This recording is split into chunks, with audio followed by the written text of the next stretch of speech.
செய்திகள் தொடர்கின்றன. மேலும் பல்வேறு செய்திகளை சுருக்கமாக சூப்பர் ஃபாஸ்ட் நியூஸ் பகுதியில் பார்க்கலாம். கிருஷ்ணகிரி மாவட்டம் மத்தூர் அருகே கொத்தக்கோட்டை கிராமத்தில் உள்ள பெருமாள் கோவிலில் மர்ம நபர்கள் பெருமாளுக்கு அணிவித்திருந்த 1 சவரன் தங்க நகை, உண்டியல் பணம் மற்றும் 40 கிலோ வெண்கல குத்துவிளக்கை திருடிச் சென்றனர். மத்தூர் போலீசார் விசாரணை நடத்தி வருகின்றனர். தொடரும் திருட்டுகள் காரணமாக காவல்துறையினர் ரோந்து பணியை கடுமையாக்க வேண்டும் என்று மக்கள் கோரிக்கை விடுத்தனர்.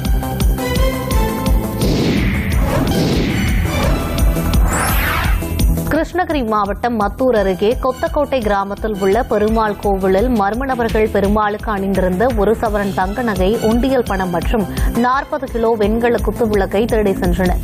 மத்தூர் போலீசார் விசாரணை நடத்தி வருகின்றனர். தொடரும் திருட்டுகள் காரணமாக காவல்துறையினர் ரோந்து பணியை கடுமையாக்க வேண்டும் என மக்கள் கோரிக்கை விடுத்தனர்.